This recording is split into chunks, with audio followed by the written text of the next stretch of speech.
என்னுடைய பெயர் ரஞ்சனி. எனக்கு ஒரு அக்காவும் உள்ளார். அவருக்கு திருமணமாகிவிட்டது.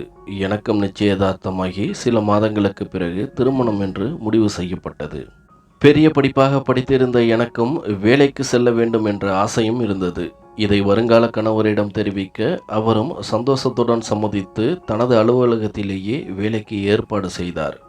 அதிர்ஷ்டவசமாக அந்த அலுவலகமும் எனது அக்காவை திருமணம் செய்து கொடுத்த ஊரிலேயே அமைந்திருந்தது. அக்காவும் அவரது கணவரும் தனியாகத்தான் வசிக்கின்றனர்.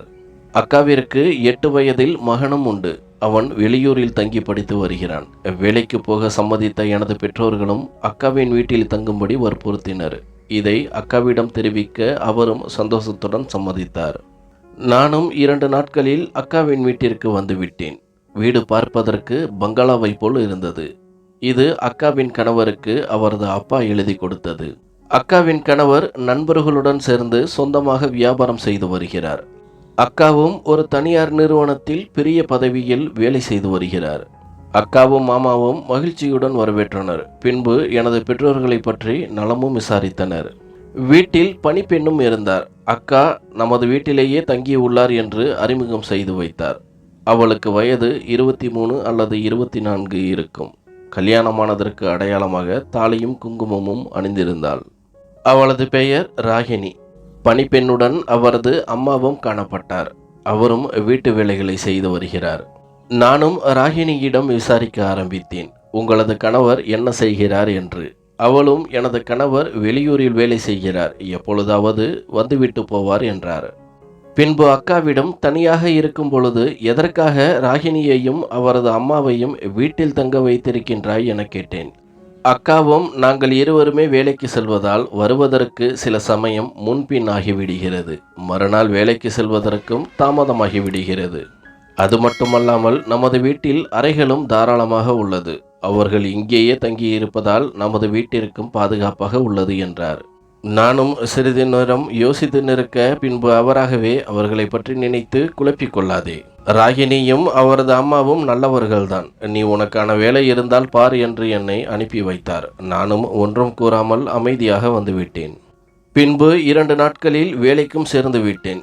வேலையும் எனக்கு மிகவும் பிடித்து போனது. அங்கு உள்ளவர்களும் நன்றாக பழகினர். அது மட்டுமல்லாது வருங்கால கணவர் இருப்பதனால் பாதுகாப்பாகவும் சந்தோஷமாகவும் சென்றது. சில நாட்களில் ஒரு விஷயத்தை கவனிக்க ஆரம்பித்தேன். மாமாவும் அக்காவும் சற்று பதட்டத்துடனேயே காணப்பட்டனர். நானும் மாமாவிடம் எதற்காக சற்று பதட்டமாக காணப்படுகிறீர்கள், நான் இங்கு தங்கியிருப்பது உங்களுக்கு பிடிக்கவில்லையா என்று கேட்டேன். அதற்கு அவரும் அப்படியெல்லாம் ஒன்றுமில்லை, இருவருமே வேலைக்கு செல்வதால் தூங்குவதற்கு கூட நேரம் கிடைக்கவில்லை. அது மட்டுமல்லாது வியாபாரத்தை நினைத்தும் சற்று கவலையாக உள்ளது. மற்றபடி நீ வந்ததால் எங்களுக்கு எந்த தொந்தரவும் இல்லை. நீ வந்தது எங்களுக்கு சந்தோஷமே என்றார். நானும் யோசித்து பார்க்க அவர் சொல்வது சரி எனப்பட்டது. சில நாட்கள் அனைத்தும் சகஜமாக போய்கொண்டிருந்தது. ஒரு நாள் நள்ளிரவு தாகம் எடுக்கவே சமையலறைக்கு சென்று தண்ணீர் குடித்து கொண்டிருந்தேன். அப்பொழுது மாமாவின் அறையிலிருந்து பணிப்பெண் ராகவி வெளியே வந்தாள். என்னை அவள் கவனிக்கவில்லை. நேராக அவளது அறைக்கு சென்று விட்டாள். எனக்கு குழப்பமாக இருந்தது. இந்த நள்ளிரவு நேரத்தில் எதற்காக மாமாவின் அறையிலிருந்து செல்கிறாள் என்று. லேசாக அறைக்கதவும் திறந்திருந்தது. நானும் அவள் சென்ற பிறகு சிறிதாக எட்டி பார்க்க அங்கே மாமா மட்டுமே படுத்திருந்தார். அக்காவை காணவில்லை. இது எனக்கு குழப்பத்தை இன்னும் அதிகமாக்கியது. நானும் யோசித்து மற்ற அறைகளில் தேடி பார்க்க அங்கே அக்கா இல்லை. மாடியில் உள்ள அறையில் சென்று பார்க்க அங்கே உறங்கிக் கொண்டிருந்தாள். எனக்கு இது இன்னும் ஆச்சரியமாக இருந்தது. எதற்காக மாமாவை விட்டுவிட்டு மாடியில் வந்து தனியாக படுத்து இருக்கின்றார், எதற்காக ராகினி அங்கே சென்றாள் என்று யோசித்து யோசித்து அன்று இரவு முழுவதும் உறங்காமல் இருந்தேன். மறுநாள் காலை நானும் ரெடியாகி சாப்பிடுவதற்கு அமர்ந்தேன். ஆனால் அவர்களின் நடவடிக்கைகளில் எந்த மாற்றமும் இல்லை. எப்பொழுதும் போல சாதாரணமாகவே இருந்தனர். எனக்கும் இது பற்றி அக்காவிடம் கேட்கவும் தயக்கமாக இருந்தது. நானும் இன்னும் அதிகமாக மாமாவையும் பணிப்பெண் ராகினியையும் கவனிக்க ஆரம்பித்தேன். அப்படி கவனிக்கையில் எனக்கு ஒரு விஷயம் மட்டும் தெளிவாக தெரிந்தது. எனது மாமாவிற்கு தேவையான அனைத்து வேலைகளையும் ராகினி தான் செய்து கொண்டிருந்தாள். எனக்கு இது சற்று வித்தியாசமாகப்பட்டது. நானும் குழப்பத்துடனேயே அலுவலகம் சென்று விட்டேன். எப்படியும் இது பற்றி அக்காவிடம் கேட்டுவிட வேண்டும் என்று முடிவு எடுத்தேன். நானும் நினைத்தது போலவே சாயங்காலம் வந்து அக்காவை தனியாக அழைத்து அதை பற்றி பேச ஆரம்பித்தேன். அக்காவும், நீ நினைப்பது போல ஒன்றுமில்லை. எனக்கு நேரம் போதாததால் தான் அவள் அவருக்கான வேலைகளை செய்து கொண்டிருக்கின்றாள். எப்படியும் அவள் வீட்டில் வேலை செய்பவள்தான். அவள் அவருக்கு மட்டுமல்ல, சில சமயம் எனக்கும் வேலைகளை செய்து கொடுப்பாள். இதை நீ பெரிதாக எடுத்துக்கொண்டு வீணாக சந்தேகப்படாதே என்று சற்று கோபத்துடன் கூறினாள். அவள் அப்படி கூறியது கூட எனக்கு பெரிதாகப்படவில்லை. ஆனால் அக்கா என் மீது கோபப்பட்டதுதான் எனக்கு வித்தியாசமாக பட்டது. ஏனெனில் இதுவரை என் மேல் அவள் கோபப்பட்டது கிடையாது. எனக்கு இன்னும் சந்தேகம் அதிகமானது. ஏதோ ஒரு விஷயம் தவறாக நடக்கிறது என்பதை மட்டும் புரிந்து கொள்ள முடிந்தது. பணிப்பெண் ராகினியை முன்பை விட அதிகமாக கவனிக்கத் தொடங்கினேன். சில நாட்களில் மீண்டும் நள்ளிரவில் முழிப்பு வர நானும் தண்ணீர் குடிப்பதற்காக சமையல் அறைக்கு சென்றேன். நானும் அக்காவின் அறையை கவனிக்க அதிலிருந்து சிறிதாக பேசும் குரல் கேட்டது. அறைக்கதவும் தாளிடப்பட்டிருந்தது. நானும் ஒருவேளை அக்காவும் மாமாவும் ஏதாவது பேசிக் கொண்டிருப்பார்கள் என நினைத்தேன். ஆனால் எனக்குள் இருந்த சந்தேகத்தால் யாராக இருக்கும் என்று கூர்மையாக கவனிக்க ஆரம்பித்தேன். அப்படி கேட்ட எனக்கு மிக பெரும் அதிர்ச்சியாக இருந்தது. ஏனெனில் அது பணிப்பெண் ராகினியின் குரல். நானும் சிறிது நேரம் அங்கேயே நின்று கொண்டிருந்தேன். பின்பு பேச்சுக்குரல் முனகல் சத்தமாக மாறியது. அந்த முனகல் சத்தம் எதனால் வரும் என்பதை இளம் பெண்ணான எனக்கு தெரிந்திருந்தது. நானும் அதிர்ச்சியடைந்து எனக்கு இருந்த சந்தேகத்தை உறுதி செய்து கொண்டேன். உடனடியாக அக்காவின் ஞாபகம் வர வேகமாக ஓடி மாடியில் உள்ள அறையில் பார்க்க அவர் அங்கே உறங்கிக் கொண்டிருந்தார். உடனடியாக அவரை எழுப்பிவிட அந்த நேரத்தில் என்னை பார்த்ததும் பதட்டமானார். என்னவென்று என்னிடம் விசாரிக்க நானும் மாமாவும் ராகினியும் தவறாக நடந்து கொண்டிருப்பதை தெரிவித்தேன். அதற்கு அக்காவோ சிறிதாக பதட்டமடைந்து, அதெல்லாம் ஒன்றும் இருக்காது, நீ ஏதோ கனவு கண்டிருப்பாய், நீ என் அருகிலேயே உறங்கிக் கொள் என்று என்னை அங்கேயே இருக்க வைக்க முயற்சி செய்தார். அக்காவின் இந்த நடவடிக்கை எனக்கு சற்று கோபத்தை உண்டாக்கியது. அக்காவிடம் அக்கா, நான் என்ன சொல்ல வருகிறேன் என்று உனக்கு புரிகிறதா? உனது கணவரும் வேலைக்காரியும் ஒன்றாக இருப்பதாக சொல்கிறேன். ஆனால் நீ சாதாரணமாக நடந்து கொள்கிறாய். எனக்கு ஆரம்பத்திலிருந்தே சந்தேகம் இருந்ததை பற்றி உன்னிடம் கூறினாலும் நீ பெரிதாக எடுத்துக்கொள்ளவில்லை. ஏதோ தவறு நடக்கிறது என்பது மட்டும் எனக்கு தெளிவாக தெரிகிறது. இதை பற்றி நீ கூறாவிட்டால் அப்பா அம்மாவிடம் தெரிவித்து விடுவேன் என்று மிரட்டினேன். அதற்கு அக்காவும், நான் சொல்வதை கேள், ஒன்றுமில்லாத விஷயத்தை பெரிதாக்கி விடாதே. நீ சந்தேகப்படுவதால் தான் அனைத்தும் தவறாகவே தெரிகிறது. நீ சற்று நேரம் ஓய்வெடுத்தால் எல்லாம் சரியாகிவிடும் என்றார். நானும் கோபமடைந்து, அப்படியென்றால் பரவாயில்லை, என்னுடன் வா, அனைத்தையும் உன் கண்ணால் பார்த்து தெரிந்து கொள் என்று அவரின் கையை பிடித்து இழுத்தேன். அக்காவும் லேசாக அதிர்ச்சி அடைந்து எனது கைகளை தட்டிவிட்டாள். பின்பு உட்கார்ந்து அழ ஆரம்பித்தாள். அக்கா அழுததிலிருந்து ஏதோ ஒரு பிரச்சனை உள்ளது என்பதை மட்டும் புரிந்து கொண்டு அக்காவிடம் விசாரித்தேன். அக்காவோ, நானும் எனது கணவரும் ஒரு பிரச்சனையில் மாட்டிக்கொண்டோம். அவர் வேலைக்காரியுடன் இருப்பது எனக்கு முன்பே தெரியும். தயவு செய்து புரிந்து கொள். இதை இப்படியே விட்டுவிடு. மேற்கொண்டு எதையும் செய்து விடாதே என்றாள். நானும் அக்காவிடம், அக்கா, நான் உன் தங்கை. உனக்கு என்ன பிரச்சனை என்று சொல். நான் என்னால் முடிந்த உதவிகளை செய்கிறேன். இது உனது வாழ்க்கை சம்பந்தப்பட்ட விஷயம். எதுவாக இருந்தாலும் சொல் அக்கா என்று வற்புறுத்தினேன். அக்காவும் யோசித்து சிறிது நேர அமைதிக்கு பிறகு பேச ஆரம்பித்தாள். சில மாதங்களுக்கு முன்பு நான் வேலை விஷயமாக 2 நாட்கள் வெளியில் செல்ல வேண்டியது இருந்தது. என் கணவர் இங்குதான் இருந்தார். ராகினியும் வீட்டில் இருந்தாள். அன்று எனது கணவர் வழக்கத்திற்கு அதிகமாக மது குடித்துவிட்டு வீட்டிற்கு வந்திருக்கிறார். ராகினியும் அவரை அழைத்து சென்று அறையில் படுக்க வைக்க முயற்சி செய்ய அவரோ அவளிடம் தப்பாக நடந்து கொண்டார். அவளும் மறுபேதும் கூறாமல் அவருக்கு ஒத்துழைத்துள்ளாள். நானும் மறுநாள் வேலையை முடித்துவிட்டு வீட்டிற்கு வர அங்கே என் கணவர் அழுது கொண்டிருந்தார். நானும் பதறிப்போய் என்னவென்று கேட்க அவரும் விஷயத்தை சொன்னார். ஆனாலும் தனக்கு எதுவும் ஞாபகம் இல்லை என்றும் சொன்னார். இதை யார் உங்களிடம் சொன்னது என்று கேட்க, ராகினிதான் சொன்னாள் என்று ஆதாரமாக சில புகைப்படங்களையும் எடுத்து வைத்துள்ளாள் என்றார். நானும் அந்த புகைப்படங்களை பார்க்க என் கணவர் ராகினியின் நெஞ்சின் மேல் படுத்திருப்பது போல சற்று ஆபாசமாக இருந்தது. நானும் பதறிப்போய் கணவரிடம் கோபப்பட்டு கத்த ஆரம்பித்தேன். ஆனால் அவரோ, எனக்கு எதுவும் நினைவில் இல்லை. உன்னை தவிர வேறு பெண்ணை நான் நினைத்து கூட பார்த்ததில்லை. அது உனக்கே தெரியும். என் மீது சந்தேகப்படாதே. ஏதோ தவறு நடந்து விட்டது என்று மீண்டும் அழ ஆரம்பித்தார்.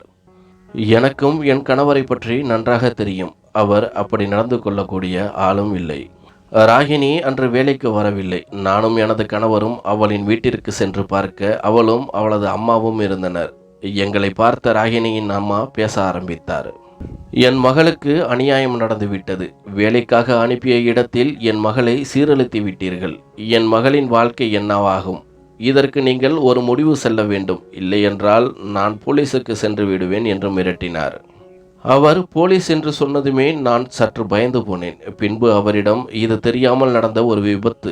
உங்களுக்கு என்ன வேண்டும் என்று கூறுங்கள். இதை இப்படியே விட்டுவிடலாம். இதை பெரிதுபடுத்தினால் உங்களின் மகளின் வாழ்க்கையும் பாதிக்கப்படும், எங்களின் மான மரியாதையும் சென்றுவிடும் என்றேன். அவரும் சற்று யோசிக்க துவங்கினார். பின்பு எங்களிடம், அப்படியென்றால் சரி, என் மகளுக்கு நடந்ததற்கு இழப்பீடாக 50 லட்சம் தந்துவிடுங்கள். நானும் இப்படியே விட்டு விடுகிறேன். உங்களுக்கு 2 நாள் அவகாசம் தருகிறேன். இல்லையென்றால் நான் போலீஸுக்கு சென்று விடுவேன் என்று மிரட்டினார். எனக்கு ஓரளவு புரிந்து போனது. அவர்கள் பணத்திற்காகத்தான் ஏதோ திட்டமிட்டு இதை போல செய்துள்ளார்கள் என்று.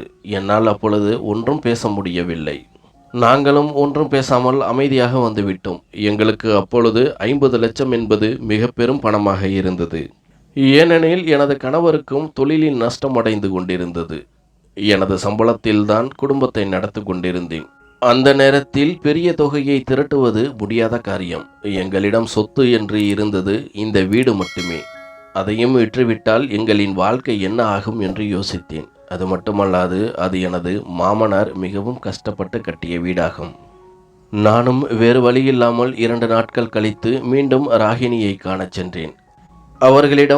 எங்களிடம் அவ்வளவாக பணம் இல்லை. எனது நகைகளை விற்றால் ஒரு 15 லட்சம் தேரும். அதை வைத்துக்கொண்டு இந்த பிரச்சனையை இத்தோடு முடித்து விடுங்கள் என்றேன். ஆனால் ராகினியின் அம்மா சம்மதிக்கவில்லை. பணம் இல்லை என்றால் என்ன, பரவாயில்லை. ராகினியை உனது கணவருக்கு 2வது திருமணம் செய்து வை. அந்த வீட்டின் பாதியையும் எழுதி வை. இல்லையென்றால் நான் போலீஸிற்கு சென்று விடுவேன் என்று மீண்டும் மிரட்டினார். நாங்களும் வீட்டிற்கு வந்து யோசிக்க ஆரம்பித்தோம். அவர்கள் பணத்திற்காகத்தான் செய்துள்ளனர். என் கணவரின் மேல் தவறு இல்லை என்பதையும் புரிந்து கொண்டேன். போலீஸுக்கு செல்லவும் பயமாக இருந்தது. காரணம், அவர்களிடம் நிறைய புகைப்படங்கள் ஆதாரமாக இருந்தது. அது மட்டுமல்லாமல் ஏதாவது தவறு நடந்து இருந்தால் அவளை பரிசோதிக்கும் பொழுது தெரிந்துவிடும். என்ன செய்வது என்று தெரியாமல் நானும் அரைமனதாக ஒரு முடிவெடுத்தேன். அவளை எனது கணவருக்கு திருமணம் செய்து வைக்கலாம் என்று முடிவெடுத்தேன்.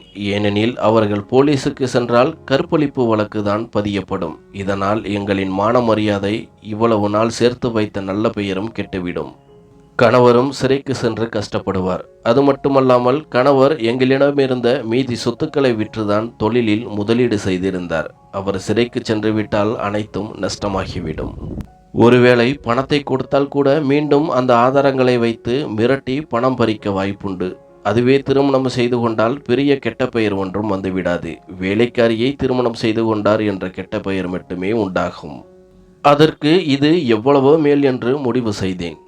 அதன்படி சில நாட்களிலேயே எனது கணவருக்கும் ராகினிக்கும் அவர்கள் சொன்னது போலவே ரெஜிஸ்டர் மேரேஜ் செய்து வைத்தேன். வீட்டின் பாதி பகுதியையும் எழுதி வைத்தேன். அன்று முதல் ராகினியும் அவளது அம்மாவும் இந்த வீட்டிலேயே வந்துவிட்டனர். எனது கணவருக்கும் இதில் விருப்பமில்லைதான். நான் தான் எடுத்து கூறி அவரை சம்மதிக்க வைத்தேன். இப்பொழுதும் என் கணவர் மதுபோதையால் தவறு நடந்துவிட்டதே என்று மனம் கஷ்டப்பட்டு கொண்டுதான் இருக்கின்றார். ராகினிக்கு எப்பொழுதெல்லாம் ஆசை வருகிறதோ அப்பொழுதெல்லாம் என் கணவரை கட்டாயப்படுத்தி உறவு வைத்துக் கொள்வாள். இதை பார்க்கும் பொழுதெல்லாம் எனக்கு நரக வேதனையாக இருக்கும். இருந்தாலும் என்ன செய்வது, வேறு வழியும் இல்லை. சட்டப்படி அவளும் மனைவியாகிவிட்டாள். எனக்கு என்ன செய்வதென்றே தெரியவில்லை. குழந்தையின் எதிர்காலத்திற்காகவும் கணவருக்காகவும் இதையெல்லாம் பொறுத்து கொண்டு வாழ்ந்து கொண்டிருக்கின்றேன் என்று கதறி அழ ஆரம்பித்தாள். அக்காவின் நிலைமையை பார்க்கும் பொழுது எனக்கு பாவமாக இருந்தது. நானும் சிறிது நேர அமைதிக்கு பிறகு, அக்கா அவர்கள் எடுத்த புகைப்படங்களை எனக்கு காட்ட முடியுமா என்று கேட்க, அவரும் தனது மொபைலில் இருந்த புகைப்படங்களை காண்பிக்க ஆரம்பித்தார். அந்த புகைப்படங்களில் அனைத்திலும் எனது மாமா உறங்கிக் கொண்டிருப்பதைப் போலவே தோன்றியது. சந்தேகம் கொண்டு அக்காவிடம், இந்த புகைப்படங்களை வைத்து எப்படி மாமா தவறு செய்தார் என்று நினைத்தாய் என்று கேட்க, அவரும் இதை பற்றி உனது மாமாவிற்கே தெரியவில்லை. அதிகமான மது போதையில் இருந்ததால் நிதானம் இல்லாமல் நடந்து கொண்டார் போல தெரிந்தது. அது மட்டுமல்லாமல் இந்த புகைப்படங்கள் வெளியில் தெரிய ஆரம்பித்தாலே ஏழை பெண்ணை சீரழித்து விட்ட பணக்காரர் என்று போராட ஒரு கூட்டமே காத்திருக்கிறது. அவர்களுக்கு உண்மை எது பொய் எது என்று கூட தெரியாது. ஆனால் பணக்காரர்கள் எல்லாம் தவறுதான் செய்வார்கள் என்ற எண்ணம் மட்டுமே இருக்கும். அதனால்தான் அனைத்தையும் யோசித்து எல்லாவற்றிற்கும் சம்மதித்தேன் என்றார். எனக்கும் மாமாவின் மேல் எந்த தவறும் இல்லை என்பது புரிந்தது. பணத்திற்காக அக்காவின் வாழ்க்கையை சீரழித்து விட்டார்கள் என்பதும் புரிந்தது. இதிலிருந்து எப்படி அக்காவை வெளியில் கொண்டு வரலாம் என்று யோசிக்க ஆரம்பித்தேன். மறுநாள் அலுவலகம் சென்று யோசித்து கொண்டு சோகமாக இருப்பதை எனது வருங்கால கணவர் கவனித்தார். அவரின் பெயர் சுமன். சுமனும் என்ன ஏதுவென்று விசாரிக்க நானும் சொல்ல சற்று தயங்கினேன். பின்பு வருங்கால கணவர் என்பதால் அனைத்து விஷயங்களையும் கூறி இதிலிருந்து மீண்டு வருவதற்கு ஏதாவது வழி இருந்தால் சொல்லுங்கள் என்று கேட்டுக்கொண்டேன். அவரும் வெகு நேரம் யோசித்துவிட்டு எனக்கு ஒரு யோசனை வந்துள்ளது. அதன்படி செய்தால் அவர்கள் தானாகவே விவாகரத்து கொடுத்து விடுவார்கள். அது மட்டுமல்லாது அவர்களையும் கையும் களவுமாக பிடித்து போலீசில் ஒப்படைத்து விடலாம். ஆனால் அதற்கு ஒரு வீடு தேவைப்படுகிறது. உனது அக்காவையும் மாமாவையும் வரச்சொல். மற்றவற்றை நால்வரும் அமர்ந்து கலந்து பேசிக்கொள்வோம் என்றார். நானும் அவர்கள் சொன்னது போலவே அக்காவையும் மாமாவையும் வர வைத்தேன். பின்பு அவர்களிடம் பேசிய சுமன் தனது யோசனையை கூற ஆரம்பித்தார். அந்த யோசனை எனக்கும் சரியாகப்பட்டது, அக்கா மாமாவிற்கும் சரியாகப்பட்டது. பின்பு ஒரு வீடு வேண்டும் என்று கேட்க, மாமாவோ நமது வீட்டின் எதிரே உள்ள பங்களா தற்சமயம் காலியாகத்தான் உள்ளது. அவர் வெளிநாட்டில் செட்டில் ஆகிவிட்டார். மிக பெரும் பணக்காரர். அவரை ராகினிக்கும் தெரியும். அவருக்கு ஒரே ஒரு மகன்தான். அவனும் வெளிநாட்டில் படித்து வருகிறான். எப்பொழுதாவது அவர் மட்டும் வந்து 2-3 நாட்கள் தங்கிவிட்டு செல்வார். எனக்கும் அவர் நண்பர்தான் என்று கூற இதை கேட்டதும் அனைவரும் மகிழ்ச்சி அடைந்தோம். பின்பு மாமாவிடம் அவரின் தொலைபேசி எண்களை வாங்கி கொண்டு நான் தான் அவரிடம் அனைத்து உண்மைகளையும் கூறி உங்களின் வீடு சில நாட்கள் தேவைப்படுகிறது என்று கேட்க, அவரும் உனது மாமா மிகவும் நல்லவர், அவருக்காக எதை வேண்டுமானாலும் செய்யலாம், நீங்கள் தாராளமாக எனது வீட்டை பயன்படுத்தி கொள்ளுங்கள் என்று அனுமதி அளித்தார். மறுநாள் காலை அனைவரும் வீட்டில் இருந்தோம். அப்பொழுது சுமன் எங்கள் வீட்டிற்கு இனிப்புகளை வாங்கி வந்திருந்தார். இப்பொழுது அவர் எனது வருங்கால கணவராக வரவில்லை. மாறாக எதிர் வீட்டு பணக்காரரின் மகனாக தன்னை அறிமுகம் செய்து கொண்டார். ராகினிக்கும் அவரது அம்மாவிற்கும் எனது வருங்கால கணவரையும் தெரியாது, அந்த பணக்காரரின் மகனையும் தெரியாது.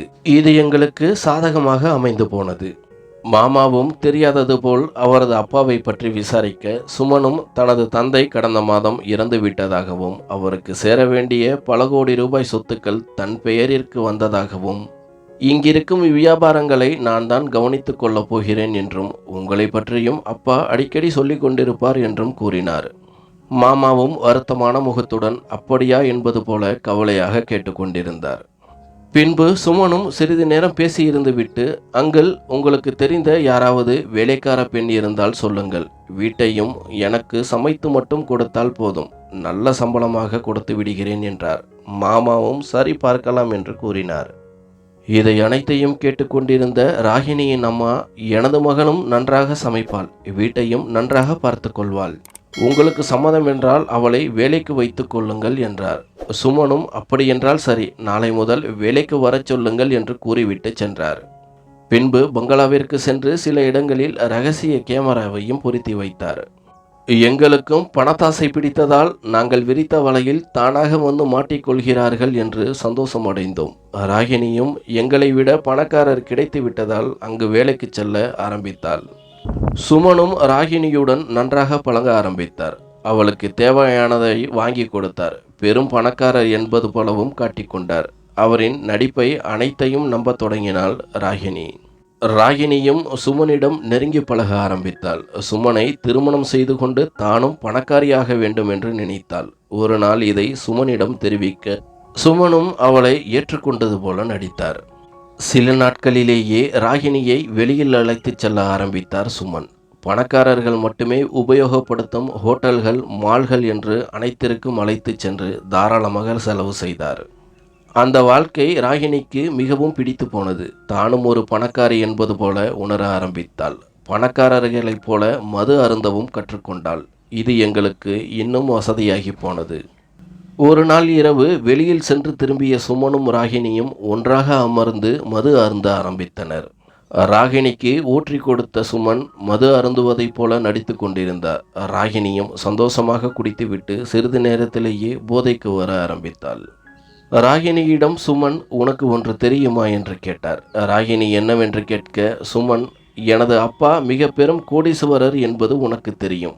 நான் ஒரே மகன் என்பதால் என்னை பாசமாகத்தான் வளர்த்தார்.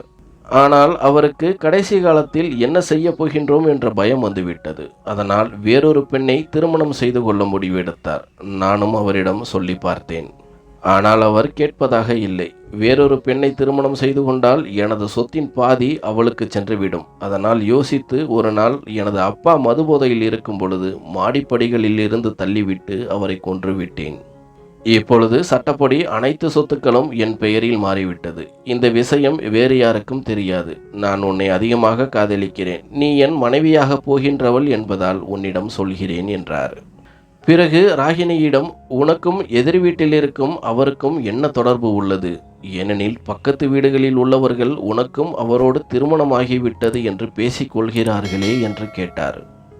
போதையில் இருந்த ராகினியும் சிறிதாக பதட்டமடைந்தார். பின்பு சுமனிடம், நீங்கள் கேள்விப்பட்டது உண்மைதான். அவரோடு எனக்கு திருமணமானதும் உண்மைதான். ஆனால் நான் தான் அவரின் பணத்திற்காக ஆசைப்பட்டு அவர் மது போதையில் இருந்த சமயம் அவருக்கு தெரியாமல் இன்னும் கூடுதலாக போதை மாத்திரைகளை கொடுத்து அவரோடு ஒன்றாக இருப்பது போல புகைப்படங்களை எடுத்து அவர்களை மிரட்டி திருமணத்திற்கு சம்மதிக்க வைத்தேன். அவர்கள் நினைப்பது போல அன்று இரவு ஒன்றுமே நடக்கவில்லை. திருமணமான பிறகு கூட ஒன்றும் நடக்கவில்லை. இனிமேல் அந்த வாழ்க்கை எனக்கு தேவையில்லை. நீங்கள்தான் என் உலகம். உங்களைத்தான் நான் நேசிக்கிறேன். நீங்கள் இல்லாமல் இருக்க முடியாது என்று கூறினாள். சுமனும், அப்படியென்றால் நாம் திருமணம் செய்து கொள்ள முடியாதா என கேட்க, ராகினியும், எதற்காக அப்படி சொல்கிறீர்கள் என்றாள். இல்லை, நீதான் ஏற்கனவே அவருடன் திருமணம் ஆகிவிட்டதாக கூறினாயே. அதற்கான அனைத்து சான்றிதழ்களும் அவர்களிடம் இருக்கும். பிறகு எப்படி நாம் திருமணம் செய்து கொள்வது என்று கேட்டார். ராகினியும், நீங்கள் ஒன்றும் கவலைப்படாதீர்கள். நாளையே நான் விவாகரத்து கொடுத்து விடுகிறேன். அவர்களோடு எந்த சம்பந்தமும் வேண்டாம் என்று, அவர்களிடம் சொத்துக்களும் வேண்டாம் என்று எழுதி கொடுத்து விடுகிறேன். பிறகு நாமும் எந்த தடையுமின்றி திருமணம் செய்து கொள்ளலாம் என்றார். சுமனும், அப்படியென்றால் சரி, நீ அதற்கான வேலைகளை பார்த்து விட்டு வா. நான் திருமணத்திற்கான ஏற்பாடுகளை செய்கிறேன் என்றார். ராகினியும் சந்தோஷத்தில் நன்றாக மதுவை குடித்துவிட்டு அங்கேயே உறங்கிவிட்டாள். மறுநாள் காலை சொன்னது போலவே ராகினியும் விவாகரத்திற்கான பத்திரங்களையும் மற்றும் எந்த சம்பந்தமும் இல்லை என்ற பத்திரங்களையும் எடுத்து வந்து எனது மாமாவிடம் கொடுத்து, இனி உங்களுக்கும் எனக்கும் எந்த சம்பந்தமும் இல்லை, இதை வைத்து கொள்ளுங்கள் என்று கூறிவிட்டு கொடுத்தாள். பின்னர் தனது அம்மாவையும் அழைத்து செல்கிறேன் என்று கூறி அம்மாவையும் அழைத்து கொண்டு வீட்டை விட்டு வெளியேற முயற்சி செய்ய அங்கே சுமனும் அவருடன் சேர்த்து சில போலீஸ் அதிகாரிகளும் நின்றிருந்தனர். அவர்களை பார்த்த ராகினியும் சற்று பதட்டம் அடைந்தாலும் பின்னர் சுமனிடம், நான் அவருக்கு விவாகரத்து கொடுத்து விட்டேன். இப்பொழுது நாம் தாராளமாக திருமணம் செய்து கொள்ளலாம். வாருங்கள், இங்கிருந்து செல்வோம் என்று அவரிடம் கூறினாள். சுமனும் அவளிடம், செல்லலாம், ஆனால் இங்கு அல்ல. நீ மட்டும் ஜெயிலுக்கு செல்லப் போகிறாய் என்று கூறி எனது அருகில் வந்து நின்றார். ராகினியும் ஒன்றும் புரியாமல் குழப்பத்துடன் அவரை பார்த்து கொண்டிருந்தாள். பின்பு சுமன், நீ நினைப்பது போல நான் ஒன்றும் அவ்வளவு பெரிய பணக்காரன் கிடையாது.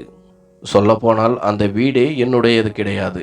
எப்படி நீ அவரை ஏமாற்றினாயோ அப்படித்தான் அனைவரும் சேர்ந்து உன்னை ஏமாற்றினோம். மற்றபடி உன்மேல் எனக்கு காதலும் இல்லை, உன்னை மனைவியாக்கும் எண்ணமும் இல்லை. இவள்தான் என் வருங்கால மனைவி. இவளுடன் எனக்கு நிச்சயதார்த்தமும் நடந்துவிட்டது என்று என்னை கனி காண்பித்தார். இதை ராகினி சற்றும் எதிர்பார்க்கவில்லை. பின்பு சுமனிடம், நீங்கள் அனைவரும் சேர்ந்து என்னை ஏமாற்றி விட்டீர்கள். நான் உங்களை சும்மா விட மாட்டேன். அவரின் புகைப்படங்களை வெளியில் காண்பித்து விடுவேன் என்று மிரட்டினாள். பின்பு சுமன், அதை போல நடக்க வாய்ப்பில்லை. ஏனெனில் வந்திருக்கும் காவல் அதிகாரிகளுக்கு அனைத்து விஷயமும் தெரியும். நேற்று நீ போதையில் பேசியதை வீடியோவாக எடுத்து வைத்துள்ளேன். அதையும் அவர்களிடம் காண்பித்து விட்டேன். நீ என்ன சொன்னாலும் யாரும் நம்ப மாட்டார்கள். மரியாதையாக உன்னிடம் உள்ள அந்த புகைப்படங்களை கொடுத்து விடுவதுதான் நல்லது என்று கூறினார். அவளும் மறுத்து பேச உடன் வந்த காவல்துறையினர் அவளது செல்போனை பறிமுதல் செய்தனர். பின்பு அவளது உடைமைகளை அனைத்தும் பரிசோதிக்கப்பட்டது. அதிலிருந்து 2 மெமரி கார்டுகளும் கைப்பற்றப்பட்டது.